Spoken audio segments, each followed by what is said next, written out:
best is yet to come, and babe, won't it be fine? You think you've seen the sun, but you ain't seen it shine.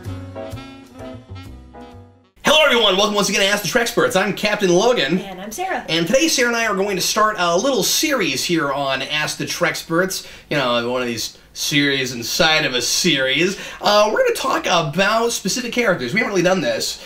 I think we've done some shows on species. And so we've done, like, I want to say we did like a spotlight on Klingons and a spotlight on Romulans, but you know, it was all those years ago.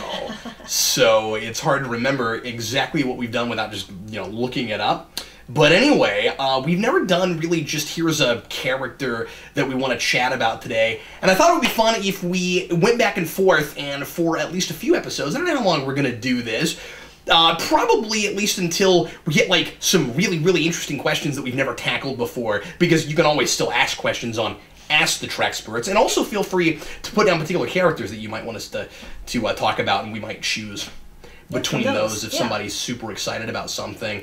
But anyway, we'll do this probably at least until that happens, or until we finally get back to season overviews, which I know has been like since the dawn of the dinosaurs since we last did one of those. But we may have to start over. I don't know. Oh my goodness, geez. Well, we'll at least go back and start watching season 3 from the beginning, probably TNG. But anyway, we're gonna get back to those as soon as humanly possible. You'll have to forgive us. We're just super busy. We're parents, and Sarah has a real person job and that kind of stuff. So anyway, without further ado, we're gonna go ahead and get into today's character spotlight. So Sarah has chosen the first, and to make this a little bit more interesting, I am completely in the dark. This is Treksperts Into Darkness. I have no idea what character Sarah has chosen, and so I'm gonna start calling our show that. Treksperts Into Darkness. Treksperts Into Darkness. Make it edgier. Yeah. You know, less content, but edgier. Okay, so you're gonna have to go goth for that program. Ooh. Yeah, you have to go with like the black nail polish and green skin. That Goth Orion. Goth Orion? Do you want to be that Orion girl from that episode that you love from TOS with Lord Garth? But she gets her head blown off. Well, yeah, well, you can be her up until that happens. Oh, yeah. But she's not goth. Well, no, I know that. But you could do her, but if she was goth. Well, anyway. Yeah. Yes. I don't think Yvonne Craig ever had a goth period. If she was goth. Because that wasn't really, I don't think... And if she hadn't gotten her head. Really a thing yet. I suppose. Anyway, so Sarah's going to tell us what species we're talking about today. You probably already know. Did I say species? Yes. You probably already know because of the title, but I don't know yet. And see, everybody... Actually, this is more like Captain Logan Into Darkness, I guess. Or Captain Logan Out of Darkness, because right now I'm in darkness. Without further ado, who are we talking about today, Sarah? Captain Logan Into the Light. We are going to talk about Will Riker. Will Riker, one of Sarah's absolute favorite characters. Yes. Okay, well, cool. I don't feel too unprepared for this one. Oh, I should have chosen somebody you don't know. I'm gonna totally just kill you next time. Will Riker. I'm gonna pick like Dinara Pell or something, and. Well, I know her. Also, she's only in like 2 episodes. So. Yeah. Yeah. Okay, so go ahead. Why did you? We'll do this every time. Why did you pick Will Riker, and what would you like to primarily focus on? Go ahead. Well, I picked him because he is one of my favorite characters, and I thought, what better place to start than Will Riker? Because I love that character, I love that actor, and he's in a lot of great episodes because TNG has a lot of great episodes. So, I'm speaking in broad generalities right now. Sorry. Let's see, and what do I want to focus on? How cool Riker is once you get to know him? Is that a thing? Well, I think, let's start there. That's great. I think it's really interesting that you say once you get to know him. Yeah. Because, did you have the experience that a lot of people do, where he was kind of a nothing character to you? Okay. Absolutely. No, when I first started watching Star Trek, all those years ago, he was just some dude. You know, he really didn't stand out for me. And I think, what helped that notion is that I didn't see very many Riker-centered episodes right away. I saw a lot more of his episodes a little bit later on.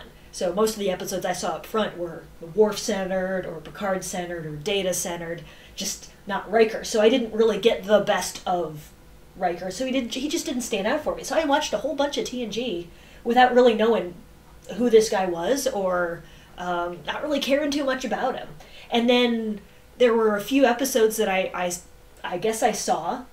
I don't remember specifically what they were at this point, but something just turned me on to this guy, and once he seems to do that to ladies. Oh. No, once I realized what a great actor he was, I started going back to other episodes that I'd already seen and noticing him almost as if for the first time, and realizing, well, he's good in all of these. I don't know why I didn't see that from the beginning. So it was just this really weird, almost epiphany that I had maybe 2 years after I started watching Star Trek. Well, I'll suggest a couple things to you as to things that maybe are reasons that you didn't immediately latch onto them. One of them is early episodes, especially first and second season. Especially first season, but even through part of second. There's not a lot done with them, and he's kind of bland and stolid. Yeah. And that was the big thing that Jonathan Frakes always complained about, was why does he have to be such a stick in the mud? Yeah. It's too bad Robert Beltran didn't seem to say that as much about Chakotay. Yeah. Which is weird, because he's more so. And for the entire series. More so. And yeah, exactly. Well, yeah, because when you said that he was kind of nothing to you, I mean, like, you know, it was that way with Chakotay through the entire show, well, really. Now we're talking about Chakotay, but I'm sorry, it's hard not to compare them. But yeah, but with Chakotay, because I feel like Chakotay is what Riker would have been without more Frakes in it. You think there's something there, because something about that actor I just love. But he gets nothing to do, and I'm in there most episodes going, Chakotay, please do something. I want to watch you do something cool. And he just doesn't most of the time. He has a couple key episodes where he does cool things, but, 172 of them are not all that great. I think the other reason that you maybe didn't latch on to Riker immediately is that when an episode isn't centered on him, sometimes he seems to be almost dumbed down to make stories work. This is a thing I've noticed with Riker, where he'll ask the dumb questions so that somebody else can give exposition about a thing. I thought that was Troy's job. Oh, that too, and you wouldn't think Troi would have to ask as many questions, considering that she's, partially telepathic. I mean, she's empathic. She's empathic. But yeah, you think that she would, be able to be more insightful about things. Anyway, but I don't know. With Riker, there's a lot of times where, like, he'll ask a question about history or science or something, and just so that he can ask the question that the audience is asking, and you kind of wonder what his job on the ship is, except for just to give commands when it's his turn to give commands, you know what I mean? And it seems like when it's actually focused on him, and then as the series progresses, every now and again he'll get like kind of a fun scene or something, and when they really flesh out his character and figure out what he's about, and but especially early on, there's quite a bit of that. But I find Riker is always best in his episodes. Yes. Well, especially when he can go all out, and especially in the really weird ones. It seems like the weirder the episodes, the better he is and the more he shines. Why do you think that is? Is it just that Jonathan Frakes is really good at playing like freaked out or crazed, or what is it? I think he is. I think when you get the normal episodes, he kind of fades into the background, where he's just there. He's a good enabler. He helps other characters to shine. But he doesn't steal the show. He's not that big charismatic actor who he walks on set and, it doesn't matter whose episode it is. I think he is charismatic, but you're saying he's not a scene stealer. Exactly, yeah. It's not like your eyes are on him every time he's on screen. But he's good in whatever scene he is in, if you know what I mean. But when he gets an episode, and especially if it's a crazy episode, he's able to actually break out and go all out and do his thing. He has that in common with O'Brien in DS9. That his best episodes tend to be the spooky ones. Yeah. And also he gets a lot of them. Yeah. And isn't it also interesting that those are both characters that have been duplicated? And O'Brien more than once, but... Yeah. I don't think... And both of them have been in prison. Wait. Yeah, they were both in prison. That's a good point. But anyway... Yeah, Will Riker was on trial for murder, too, at one point. Yeah. So... Yeah, I think DS9... I don't want to say stole episode concepts from TNG. Voyager did a lot more of that, but I think that there are a lot of episodes that are reminiscent of let's do another courtroom drama and stuff like that.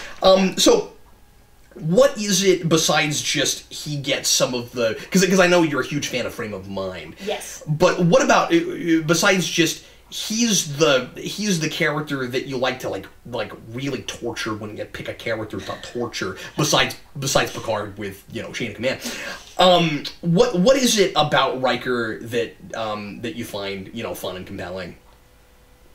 That's a good question. Well, I guess I like the way he is able to be compelling. He kind of draws me into that character where he's in this predicament and you really feel for him. You really feel like, oh man, is he going to get out of it? It's like, especially in Frame of Mind, is he going to get out of it? Is he going to be able to figure it out? What's happening to him? He really makes you care about that character. And I think, and then also in other episodes, I really like how he delivers the one-liners.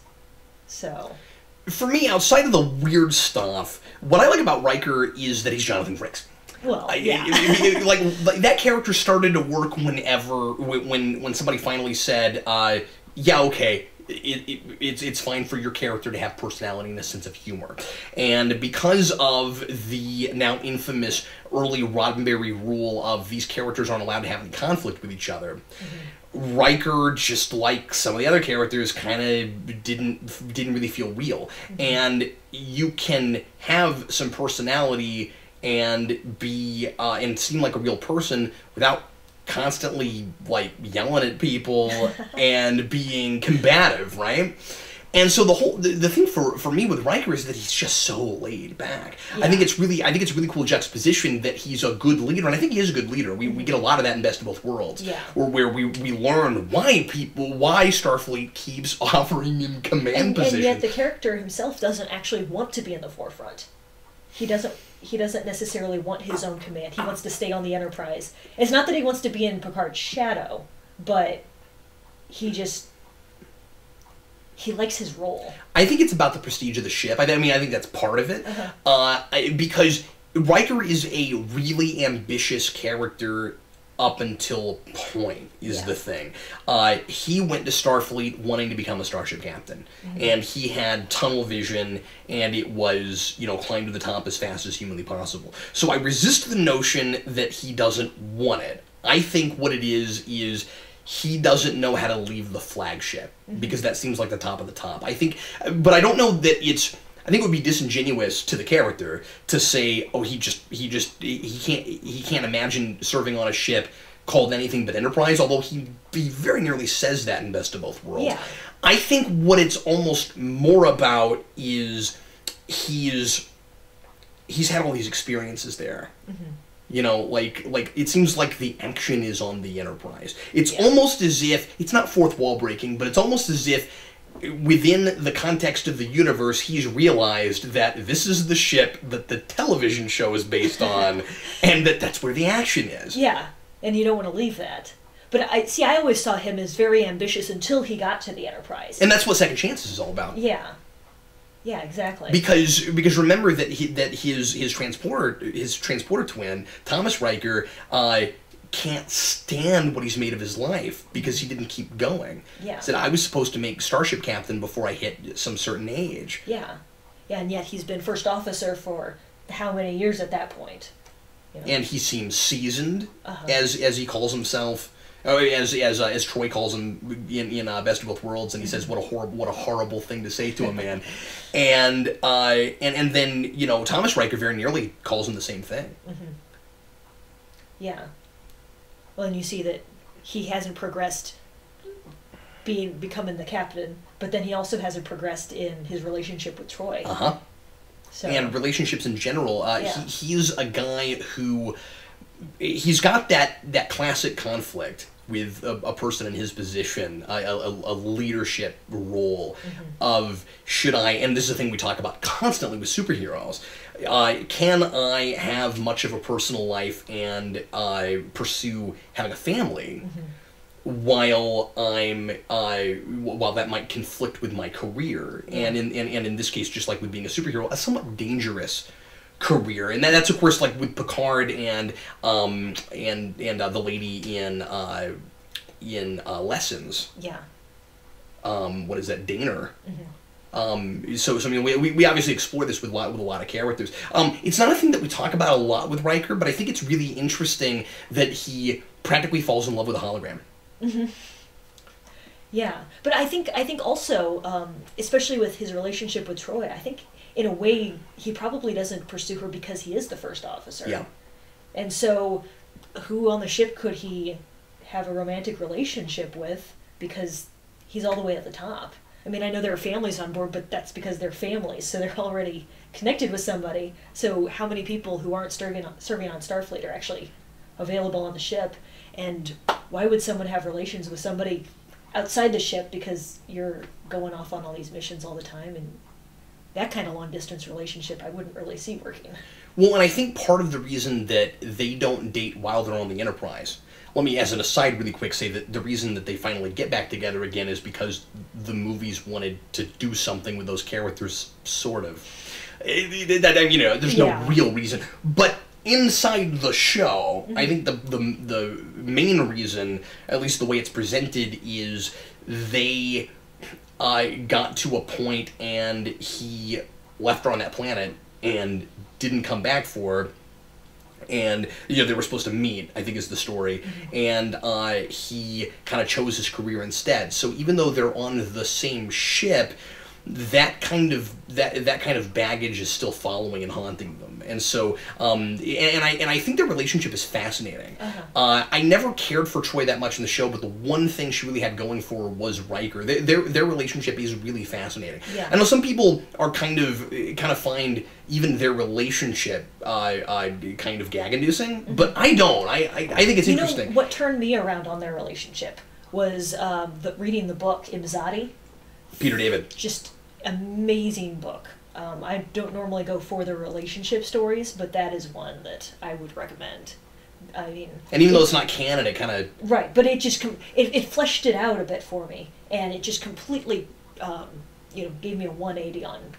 You look at it from the eyes of somebody who gets it, and you go, "Oh, okay." Yeah, it's like, "Oh, okay, yeah, that's what it's supposed to be. That's what it's like." And like you said, yeah, it's not canon, but still, it gives you insight. What I think is really interesting is that they are still Imzadi together, right? That it's almost like this is sappy, but it's almost like we know we're supposed to be each other's soulmates, but we've chosen not to pursue that because we have other concerns. And I think the idea is partially, and maybe this isn't really there and I'm just projecting, but I think it is a little bit, this notion that Riker kind of forced Troi to make a choice also. So he chose his career over her, and she could either keep dating around or focus more on her own career. And so after a while, her career is as important to her as his is to him, I think. Yeah. Well, and I think the idea is that they got so connected at one point that they were Imzadi, but you really can't break that connection once you have it. And so even though they've drifted apart, in actuality, they still have that bond that, because Troy's an empath, that you really can't break. It's a little bit more deep and intimate than just a couple of humans, because there's that almost pseudo mystical thing. It's not mystical, but you know what I mean. Yeah. The way a lot of fantasy stories do that kind of thing too, right? Where you have like the okay, I'm gonna quote Captain Invisible, the mystic mark that can't be broken. Yes. Mr. President. Stop joking me. I'm your president. Okay. One of the things I like about Riker is that, and I guess you can say this about a lot of Star Trek characters, but I guess, okay, so maybe this is just a thing I like about Star Trek in general. Sometimes we really take the time to give these characters like real hobbies and interests and things outside of just their jobs, and so they start to feel more like real people to us. And it's not arbitrary. I'm not going to do it right now, but you could potentially psychoanalyze this character and kind of determine why he might have played the trombone instead of something else. And that sort of thing. Why is he into jazz? Why is he into jazz? Yeah. And like why is Tom Paris so obsessed with early 20th century and stuff like that? Yeah. And it kind of helps to round these characters out and make them more real. I think Riker is just an incredibly charming person, and he seems like one of the, one of those like last gentlemen in the world left. Although I guess in the Star Trek universe there are lots of gentlemen. There are, yeah. But he definitely has that, and I think it would be easy for people to go back and look at TNG and see him as somewhat of a womanizer. I don't think he is. I don't think Riker looks at women as a subspecies or lesser than men. I think he just really likes women. You know what I mean? Like, it seems like, I mean, I could be wouldn't off base classify on him as a this, but player either, would you? I mean, no, like, I think a lot of the relationships he gets into over the course of the series seem to be accidental. I mean, that's true, but he's a total flirt. Well, yeah, but that doesn't mean that he goes out of his way to try to sleep with everybody. Yeah, he's not Kirk. Yeah, he's not. He's certainly not Kirk. And I think some people have kind of, put him up against Kirk and kind of likened them together that way. And I don't know. But I think the charm causes him to get into certain situations. You know? You're talking about things like First Contact. Like First Contact, or Up the Long Ladder. Mm-hmm. You know, just things where he wasn't looking, but, oh no, he has an admirer just because he's an awesome person. Now, that's not to say that if a girl is really into him and kind of throws herself at him that he's not an opportunist. No, but he has this great look where he's just vaguely amused. Have you noticed that? You're right. Where, this girl's throwing herself at him, he's like, yeah, okay, I'll take it, but this is kind of funny. Yeah, I wasn't really expecting that, but... Yeah. Yeah, do you think that's just because he's so incredibly charming? I think so. Is it the beard? Because that kind of thing didn't happen before the beard. Yeah, it may be so. Although I think the reason that kind of thing didn't happen before the beard was because the show didn't have much personality. Yes. Yeah, and he spent too much time fighting. He had almost the Kirk double kick sort of thing. Yeah, you're right. Going in the first season. So. Yeah, the Worf could not make it out of a fight. See, but Worf Riker would won break a lot. the glass table with his face. And then Riker would come in and save the day. So...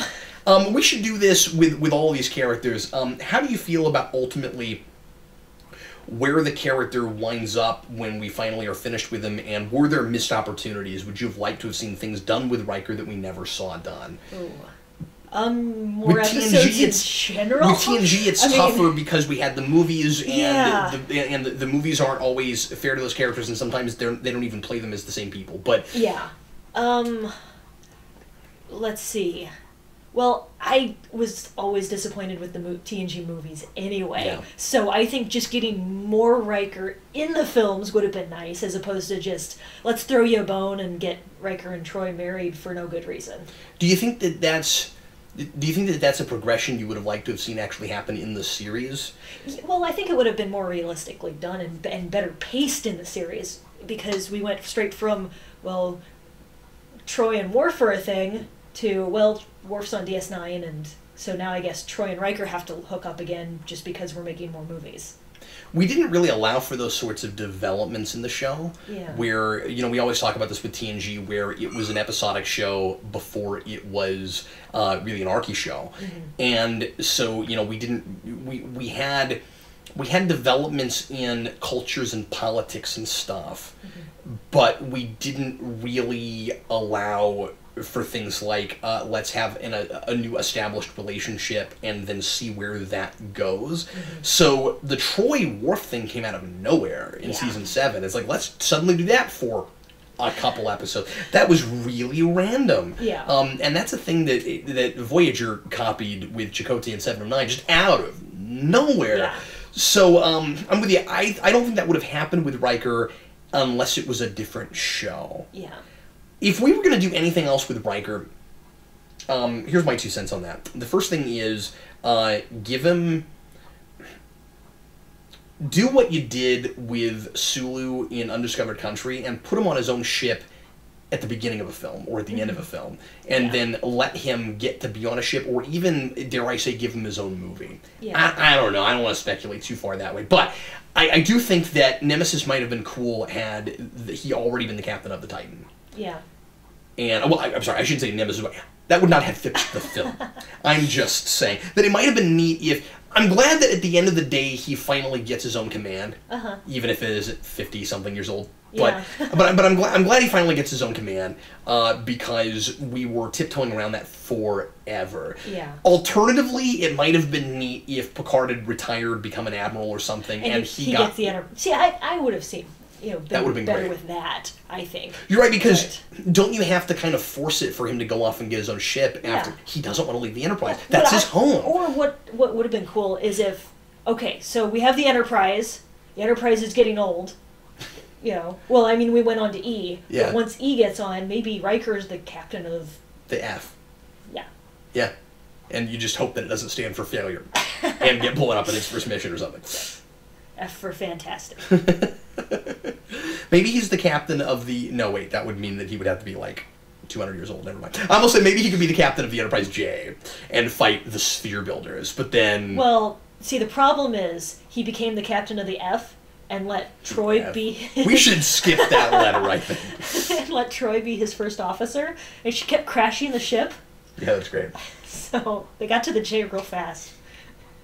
So I think it might have been nice to see him actually get to command a ship for a while.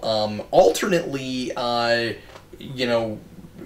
give him. Oh, I know what it was. The other thing I was going to say was, if you didn't put, and again, this is just like rewriting history, but if you didn't move Worf to DS9, Riker would have been my second choice. To move to DS9? Yeah. Oh, that'd be interesting. Yeah, because the actor fit in so well on for the 3 or 4 scenes he was there as Thomas Riker, pretending to be Will Riker. Yeah. And I mean, I don't know what kind of thing you would have had to contrive to get him there, given that again he doesn't want to leave the Enterprise. But you go wherever they send you. Right. So there could have been a reason. Dominion War. Yeah. Is he new not assignments? Yeah. He can bring some expertise in some area. Yeah. Yeah. That'd So be cool. yeah, even if you just brought him in for a season or half a season or something, I think, and I'm not saying that we should have taken everybody from TNG and constantly threw them in DS9 at some point, but I think that he would have fit in there as well or better than Worf did. Yeah. Yeah, maybe so. Although it was cool to see all the extra Klingon stuff they did with Worf. Yeah, no, you're absolutely right, and they fleshed a lot of. Well, I don't want to say fleshed that out because we already had a pretty well fleshed out Klingon culture, but getting to see them into the politics of it, and getting to see them back at war with the Federation again was really fun, and just actually having an ultimate conclusion for Gowron, going somewhere with that. Ultimate is a good word. Yeah, absolutely. Well, any final thoughts? Is that everything you want to say about Riker? Yes. Cool. That is everything I wanted to say about Riker. Good first pick. I know. I kind of thought, if I had to make a guess, that would have been what I would have guessed you were going to go for. Yeah, that or Marco Lamo. Marco Lamo. Yes. Just Marco Lamo. Yes. Oh, characters, not actors. Oh. And then we'll do the Jeffrey Combs episode. Yes. It might be fun though. Well, everybody, thanks as always for watching. We sure appreciate it. If there are characters you really want us to tackle, leave those and we will certainly consider them. And we will see you again in a couple of weeks. I am Captain Logan. And I'm Sarah. Thanks again. We'll see you next time. The best is yet to come.